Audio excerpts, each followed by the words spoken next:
अस्सलाम वालेकुम। आज हम सुपर टेस्टी, बहुत आसान और बहुत अच्छी रेशेदार बीफ हलीम बनाएंगे। तो इसके लिए पहले पालन के लिए जो चीज़ें चाहिए हमें वो कुछ इस तरह है। मैंने बीफ का गोश्त ले लिया है जो कि बोनलेस किया है, 1/2 kg, और इसके कुछ बड़े बड़े पीसेस कर लिए हैं।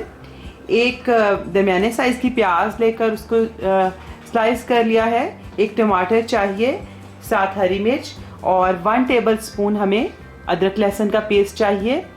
और जो मसाले चाहिए गोश्त में डालने के लिए, 1 टीस्पून मैंने सॉल्ट लिया है, 1 टीस्पून रेड चिली पाउडर है, 1 टीस्पून इसमें मैंने धनिया पाउडर डाला है, 1 टीस्पून ज़ीरा है, और इसके अलावा 1/2 टीस्पून हल्दी और 2 कड़ी पत्ता हैं। और साबुत गरम मसाले इसमें मैं नहीं डालूँगी, बल्कि आखिर में हम इसमें पिसा हुआ गरम मसाला शामिल करेंगे। तो हम इसको बनाना शुरू करते हैं। अब मैंने 1/4 कप मैंने ऑयल ले लिया है और प्याज उसमें डालकर इसको लाइटली मैंने इसको फ्राई कर लिया है। अब इसका लाइट ट्रांसपेरेंट सा कलर आ गया है। तो अब मैं इसमें तेज़ पत्ता, बे लीफ भी डाल दूँगी। इसके अंदर हम अदरक लहसुन पेस्ट डालेंगे और गोश्त भी ऐड कर देंगे, मिक्स कर लेंगे।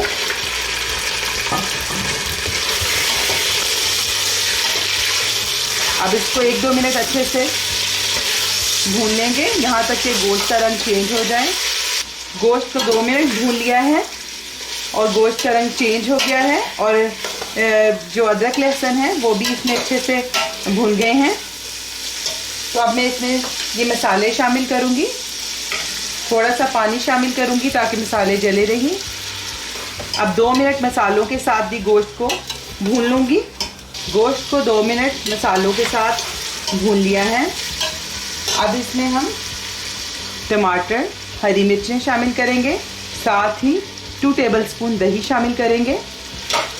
अब गोश्त को इसके साथ भी तकरीबन 10 मिनट के लिए अच्छे से भून लेना है, सब मसालों के साथ, क्योंकि गोश्त को हम पहले भूनेंगे और उसके बाद इसको गलने के लिए छोड़ेंगे। तो इसमें मैं हल्के पानी का छींटा देते हुए 10 मिनट के लिए गोश्त को भून लूँगी। गोश्त अब अच्छे से भून गया है, आप इसका कलर देख सकते हैं। तो अब हम इसमें 4 कप पानी ऐड करके तो इसको प्रेशर दे देंगे 15 से 20 मिनट के लिए। अब हम देख लेते हैं कि इसमें कौन कौन सी अनाज चलेगा और कौन कौन सी दालें डलेंगी। तो मैंने 1 कप गंदम को 3-4 घंटे पहले गर्म पानी में भिगो के रख दिया है। 1 कप गंदम है, तो इसमें हम 1/2 कप चने की दाल डाल रहे हैं, 1/4 कप हम मूंग की दाल डालेंगे, 1/4 कप मसूर की दाल डालेंगे। मेजरिंग कप से ही मैंने सब चीज़ें मापी हैं। 1/4 कप हम इसमें माश की दाल डाल देंगे। तो ये आधा किलो गोश्त के लिए ये परफेक्ट मेजरमेंट है। इन दालों को भी मैं धोकर और पानी में भिगो दूंगी। अब एक दूसरे कुकर में मैंने 2 लीटर तकरीबन पानी डाल लिया है और जो भीगी हुई गंदम है वो इसमें ऐड कर दूंगी। तो पहले हम गंदम को बॉईल करेंगे तकरीबन 10 से 15 मिनट, और उसके बाद इसमें भीगी हुई दालें शामिल करेंगे।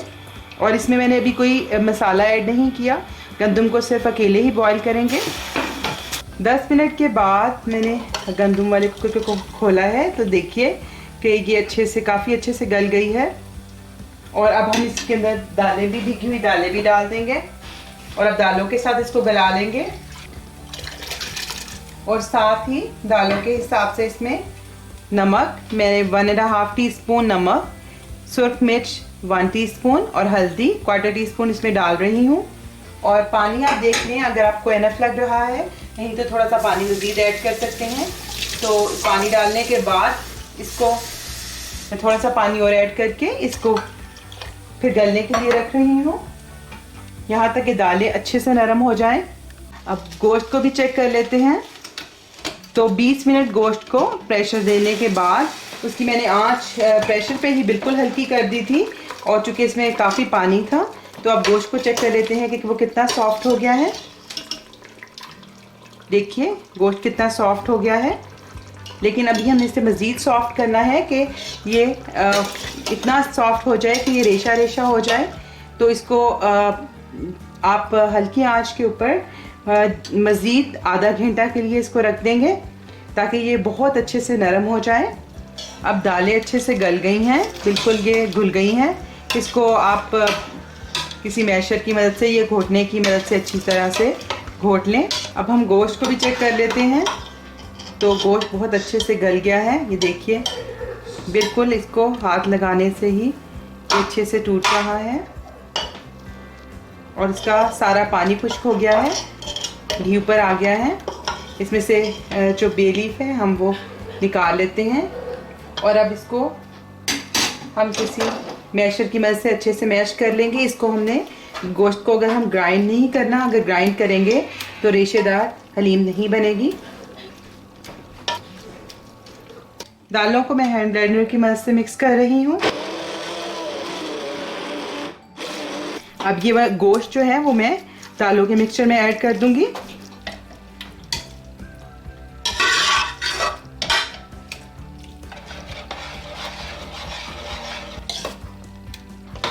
अब हम इसको हलीम को अच्छे से तकरीबन आधा घंटा तक पकाएंगे, तभी अच्छी रेशेदार हलीम बनेगी। और अभी थोड़ा सा गाढ़ा लग रहा है तो मैं इसमें थोड़ी सी पानी मज़ीद ऐड कर दूंगी और इसको बस हमने अच्छे से घोटते जाना है। अब हम इसमें कुछ और मसाले डालेंगे जिससे हलीम का असल टेस्ट निकल के आता है। तो मैंने इसमें 2 टीस्पून चाट मसाला, 1 टीस्पून गरम मसाला, 1 टीस्पून काली मिर्च और इसके अलावा हस्बे जायका आप नमक डाल लें, क्योंकि अभी इसमें नमक कम है। तो मैं ये सारे स्पाइसेस इसमें शामिल कर रही हूँ और अब हम इसे पकाते जाएंगे।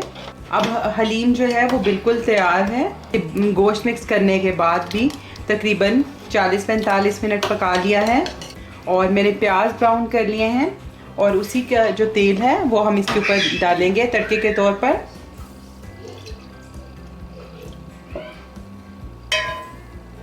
और अब इसको इसके लवाजमात के साथ सर्व कर लेंगे।